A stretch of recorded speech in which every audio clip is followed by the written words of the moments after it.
refresh our minds, refresh our bodies.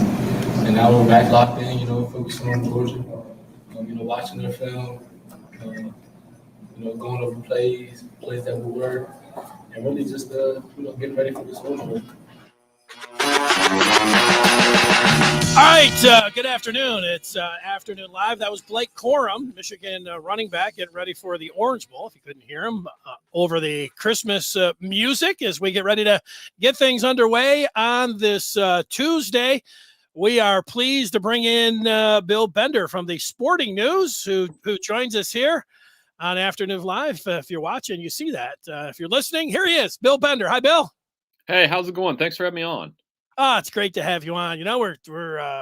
We've got bowl games. How many were there? 40 some odd games? 43, right? So we're counting them down to those last couple where Michigan's playing, and that's obviously the focus of the Maize and Blue review here. Everybody looking at the Final Four there. Sometimes there's been days where I analyze it so much, it gets the analysis by paralysis or paralysis by analysis.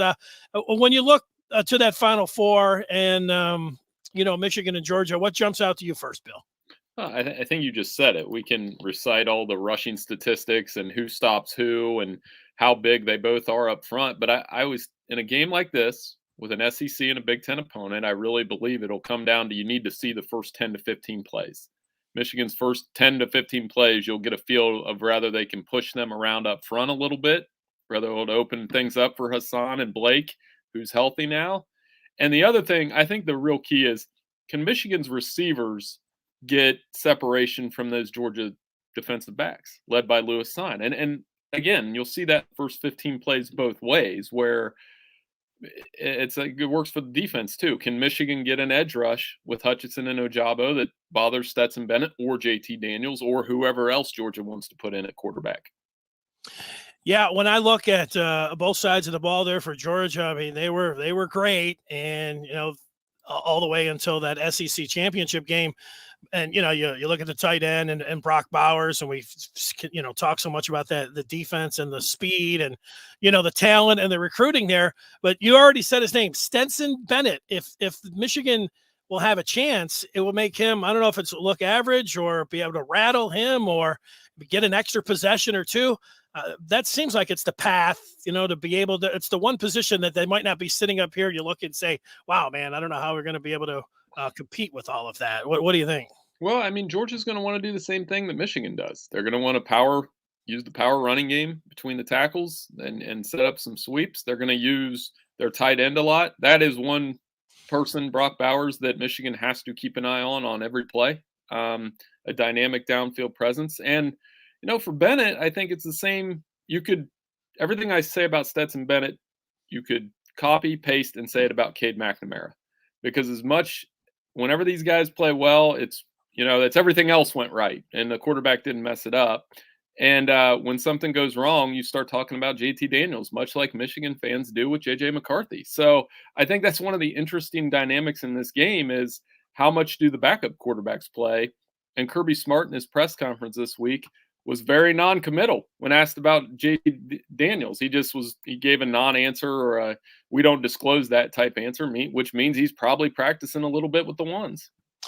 Yeah, and not that, with Michigan, they have pretty much played McCarthy in every game. They didn't against Penn State. And I thought once you got to that point of the season, it was like, all right, they played him. They played him in big spots. It's great in case of an emergency, but let's see if McNamara, not looking over his shoulder. But of course, they came back against Ohio State, and they deal with it, and it seems like it works a little bit. And just looking at the game against Alabama and what the Heisman Trophy winner was able to do, Bryce Young running around, getting up to the line of scrimmage, and the strong throws from the near hash all the way across the field. But it seems that's what J.J. McCarthy, that's his best throw or his favorite throw maybe even. Yeah, he really is, and he's really talented, and he brings some things when he comes in that opens up the running game. I mean, you saw in the Ohio State game, it's almost like Michigan had a specific package for McCarthy where they used him and then Corum in the backfield, and then they threw some passes off of that. He's obviously has the arm talent.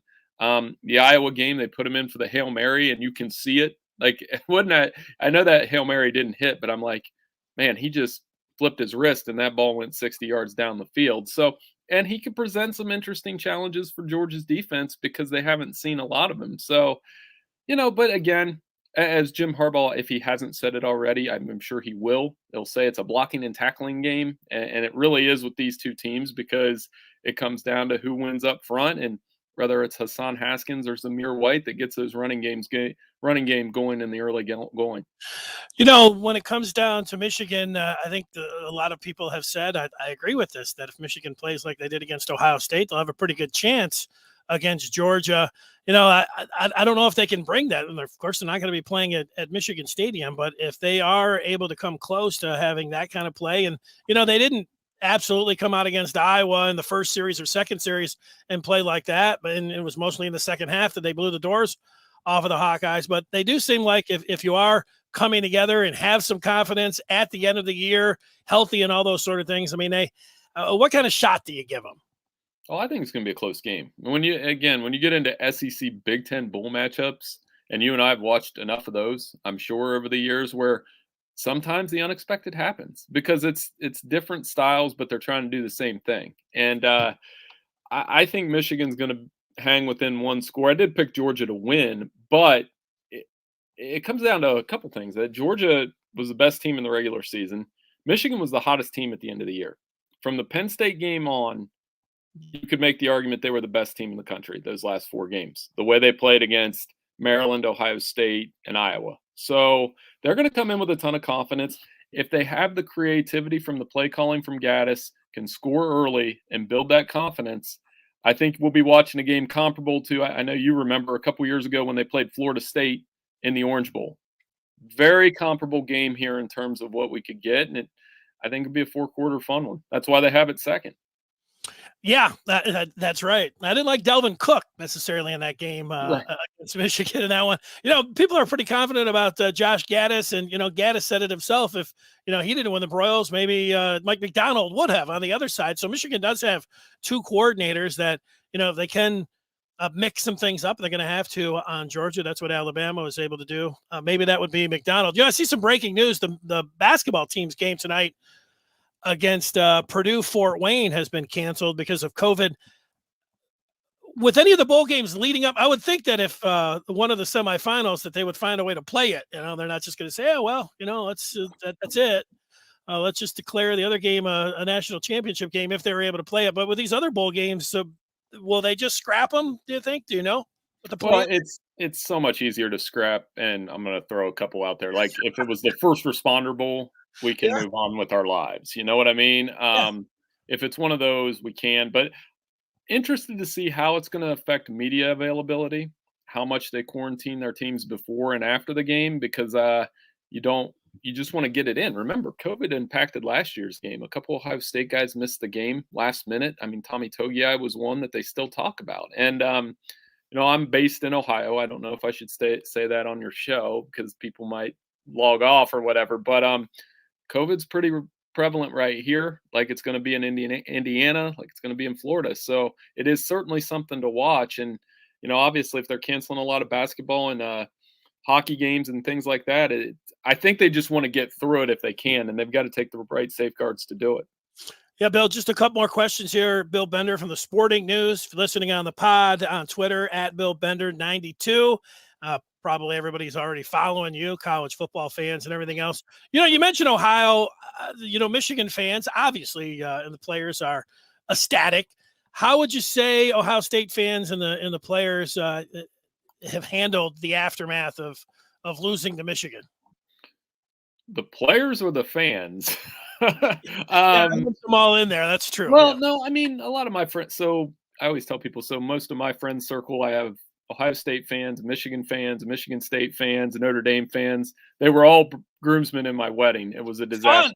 It was a disaster for my wife listening to all that. So my Ohio State buddies they were kind of just like, we lost, they tipped the cap, they got beat. You got beat up front. They were angry, of course, but I think Ohio State's addressed that with their new defensive coordinator, because what Michigan did was follow the model of Oregon, just ran it down their throat and played great defense and got off the edge and made CJ Stroud uncomfortable. Everything that happened happened. And I think Ohio State, it's weird as a Big Ten traditionalist to think of the Rose Bowl as a consolation game, but it really is. I think they'll win that and build momentum towards next year. They open with Notre Dame, by the way.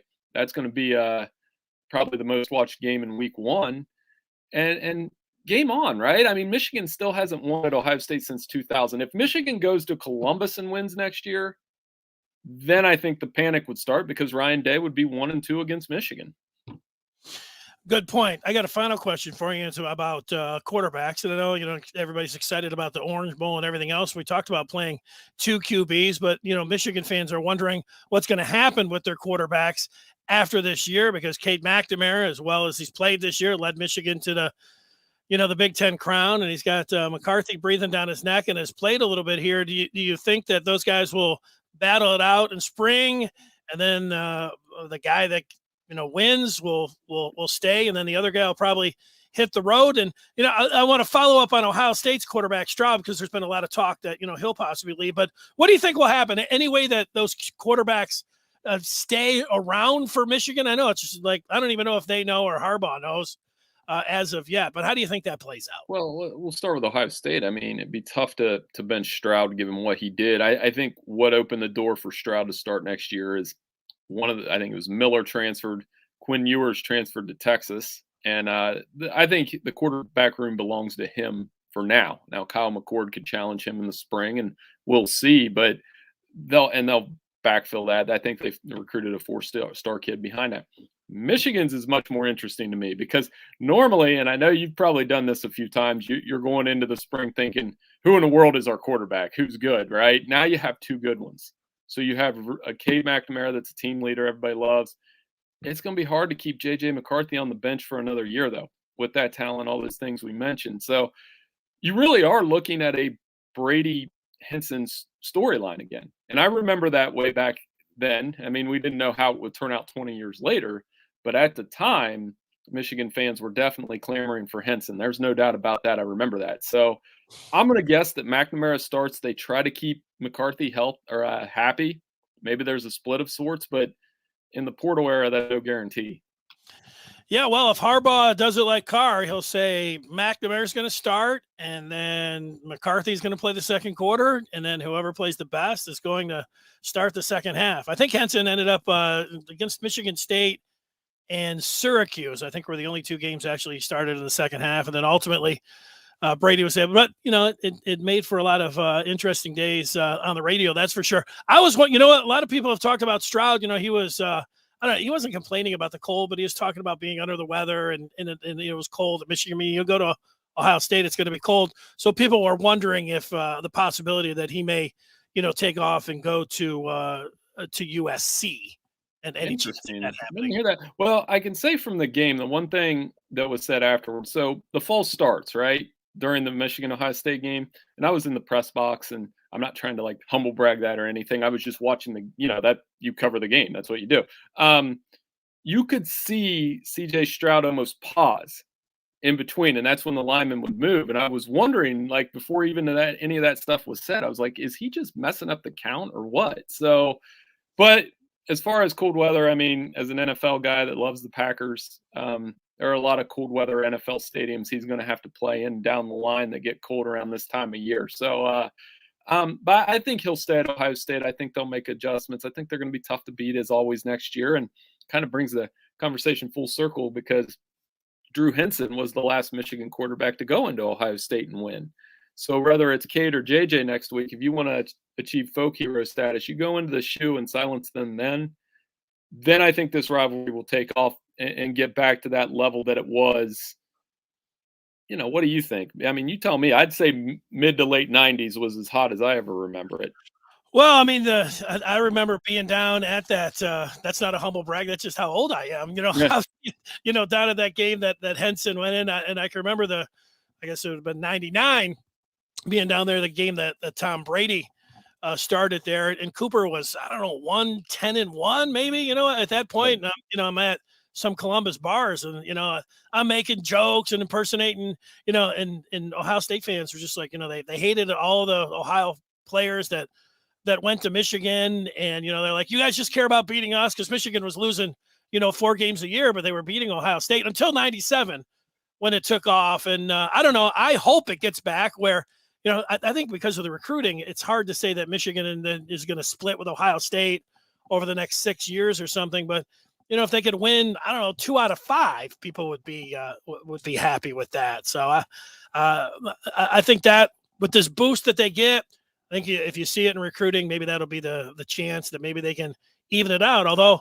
it hasn't played out like that. It's just like the Tigers and the Indians. Like, those teams individually have been good and they've had some stretches, but they're rarely ever good at the same time. So I don't know. It seems like Michigan, Ohio State, it's been like that at least for 20, 30 years.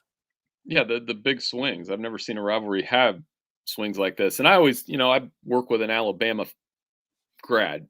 He's one of our editors, and we have this talk every year where, the Iron Bowl's bigger than Alabama, Ohio State, or Ohio State, Michigan. It's not. It's nowhere close. And I tell that to him every year is because nationally, Auburn doesn't register as much as Michigan or Ohio State. Alabama always will. They'll always be this big elephant, literally, and everybody has to deal with that. But Ohio State, Michigan, when they're playing in the top 10 every year, I hate to say it this way, it doesn't really matter who wins because the interest speaks for itself, and the ratings showed that this year. Michigan happened to win and happened to play great, and I think elevated the rivalry. The only thing that could have made this take off more was if Jim Harbaugh would have called Ryan Day by name after and said Ryan Day was standing on third and didn't hit a triple or something to that effect. But, trash talk for the rivalry is good. Having both sides win is good. I don't know who would argue this. Well, those off-season press conferences with the coaches, I think that's when Day talked about hanging 100 and everything else. So those will be interesting, after this season when we get to 2022. Bill, we certainly appreciate your time. I hope that you get a chance to go to these games. And if you do go to the games, if it's safe, be able to talk to the players and coaches, or you may be doing it just like we are now, saying, hey, Jim, what'd you think of the game? So I hope you get a little bit, better access than, looking into a camera. Yeah. Thanks so much for having me on. Take care. You can read any of our stuff at Sporting News. I hope you have a wonderful holiday season, and we will be at the championship game. It's a nice, easy drive to Indianapolis, and maybe we'll get Michigan, Alabama after all. That'd be kind of fun. Or Michigan, Cincinnati. Who knows? Hey, the Michigan fans will take either one. Right. We love the Sporting News. You guys do great work, and you're a pro. Thanks so much for spending some time with us. Hey, thank you. All right. See you later. There's Bill Bender, Sporting News, joining us here on this afternoon live. And you may have heard, you're just jumping on, and you have not seen the news about the basketball game tonight. No, Michigan, Purdue, Fort Wayne. So canceled. And it's being canceled due to eternal protocols within the Purdue Fort Wayne program. So not the Michigan program. You get no game tonight there. So the last game that Michigan will play, this is life. This is the way it goes. You look at the college basketball schedule night in and night out, and you see, 3-4 games every night. At least it was that way this weekend when I was like, hey, what kind of games am I going to watch? Canceled. You see it. So it's not a huge surprise that something like this will happen. You do look at Michigan's overall record, and this one, Michigan was a 24-point favorite, and you just started saying, hey, they need to get this W just like they needed to get the W against Southern Utah, and they really need to get that W against Central Florida, considering the Big Ten and just the propositions of making the NCAA tournament. This was one where was going to be, I'll say, an easy notch in their belt, to be able to get the W. Now, that's not there. No W. So in Central Florida, and no sound, here from the board. I had a bunch of sound, and, Howard Isley talking about the guard play, and, what good does that do for tonight? We're not afraid to put out a 3-guard lineup. Well, maybe you'll put out a 3-guard lineup coming up against the Knights of Central Florida. So I'm just looking, the 30th, that's when Michigan's next basketball game will be. And the 31st, the next football game. So every day, football, basketball, we count down the days, the rest of the days of 2021. In that same line of thinking, I've been looking back at the 2021 season for Michigan, and I've been taking it in 2-game stretches. Yesterday, I talked about the Western and Washington game. Today, Northern Illinois, and Rutgers. Just looking back and talking about those games. So we'll have a recruiting spotlight and a memorabilia minute for you. But just like the first two games, big plays and running the football, when you look at that Michigan game against Northern Illinois and how that one ended up going down, the final of 63-10, Michigan up 35-3. The thing you remember about that game is that Michigan had their first 9 drives. They scored touchdowns, 8 of them on the ground. So it was a continuation of ground and pound, except they did get one 87-yard, saying you got to work on that downfield passing game. Got to have that. And they flexed their muscle there. And Cornelius Johnson down the right side, Cade McNamara found him, and that went for the 87-yard touchdown, one of the longest TD hookups, be quarterback and wide receiver in Michigan history. So they kept running the ball, and they also displayed that big playability, which they're going to need. And they had it all year long, pretty much. And then that's what you would think that they would need against the Dogs. Pop a couple of those big plays down the field, and then see what you can do in that running game. Then get these quarterbacks to make some plays. McNamara mostly, and McCarthy maybe a little bit in there. Michigan never punted in that game against Northern Illinois, and it was the first game that they showed up in the polls. It was number 25, Michigan, hosting Northern Illinois. And I remember, Rocky Lombardi was coming in, and, it was Lombardi the year before who, kept throwing the ball deep on Michigan and beat them at Michigan Stadium. But, that didn't happen. It was a clear mismatch. And, what was it? Lombardi after the game was like, that wasn't the same defense that we saw the year before. So, Michigan never punts in that game. They're back in the polls, and, they run the ball down the Huskies' throats. Then it's the opener of the Big Ten. Michigan moves to number 19, and they're up 20-3 at the half against Rutgers, and things are going well. It looks fantastic. Although Cade McNamara, they were down. It was near the end of the half. I think he was trying to throw a ball to Schoonmaker, and a Rutgers defender, and ended up being a flag. He rung his bell a little bit. Then after that was the errant throw, I think, to Schoonmaker again. And I don't know. It seemed like you can make a case that it carried over to the second half, because Michigan scored 20 points in the first half. They didn't score in the second half. In their first 4 possessions of the second half were 3 and out. And that second half, and we can say it now, we were saying it then, it felt like 2020. It felt like they were hanging on. It felt like they were going to lose the game. It felt like, okay, you're running the ball. They did not run the ball well against Rutgers. They were averaging 350 yards per game, heading into the game against the Scarlet Knights, and Michigan barely went for over 100 yards against Rutgers, 112 yards. And, the play that stands out for me in that game in the second half was Michigan, actually, their first possession, Henning got it into Rutgers territory. And then Michigan was, handing off. And they got to a 3rd and 12, first possession of the second half. And the play was a run up the middle. And, the fans were booing. And you understand that. And then they had 3 more possessions after that of 3 and outs. And, Cade, his passes, they weren't sharp.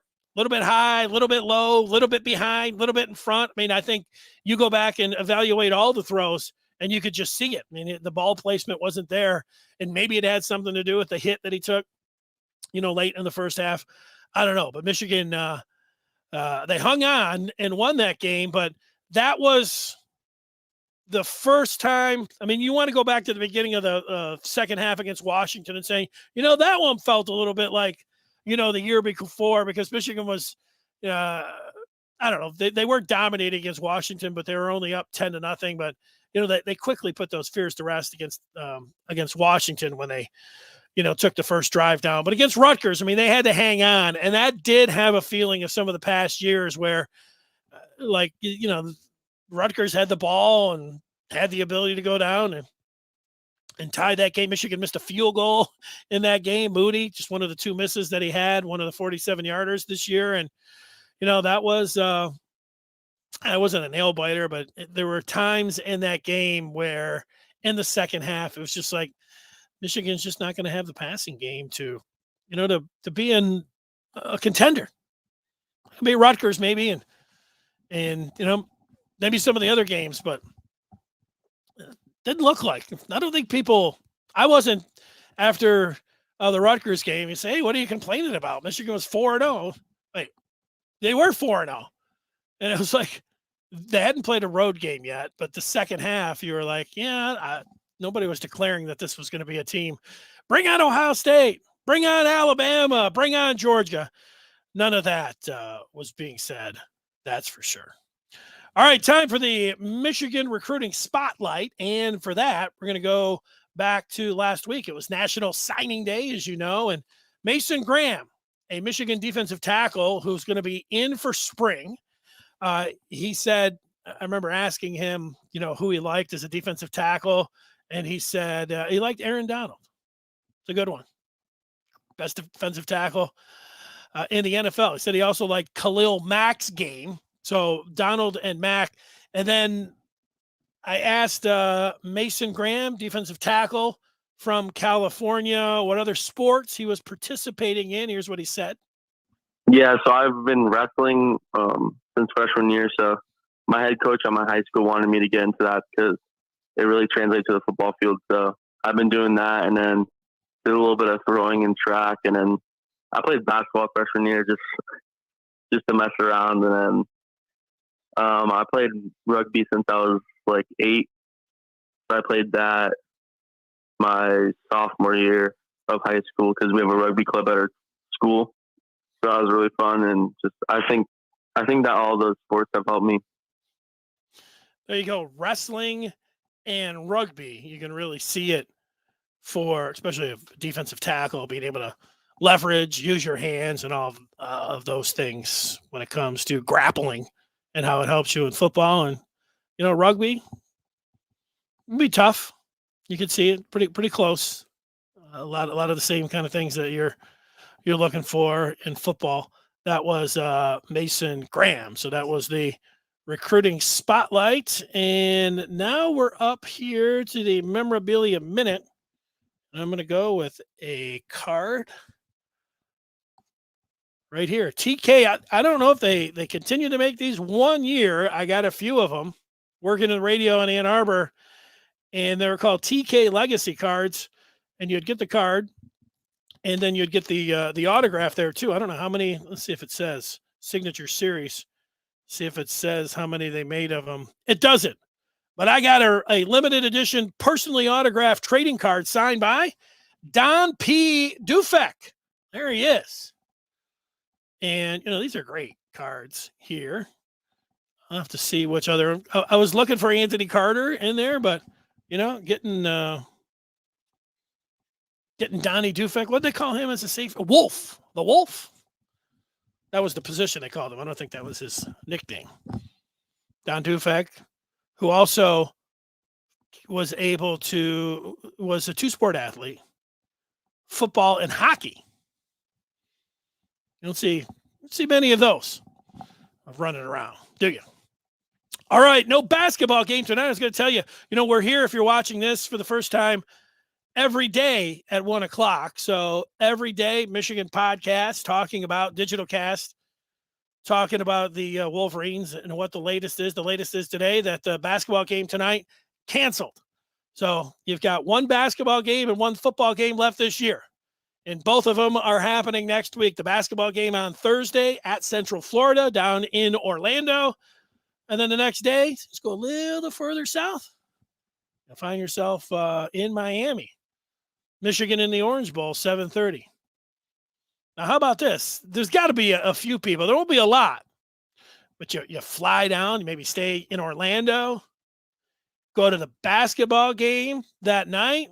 And that night, you drive down and have your hotel, or you stay the night in Orlando. Yeah, I think that would be the way to do it. 7:30, because you get down, you stay in Orlando, and then you wake up, have breakfast, and drive down. What is that? 3, 4, 5 hours to Miami? Something like that. I drove that a couple of years ago. Just don't remember. It's around that. That wouldn't be bad. Although you want to drive, 4 hours before a football game, rather be there. Maybe do it that night. However, people pulling the double would be nice. All right, that is going to do it. We'll come back here tomorrow. More Michigan news and what's going on. It's coming through here. Game canceled. I see it. All right, thanks for joining us. That is going to do it. And we'll talk with you tomorrow. Thanks for watching. Thanks.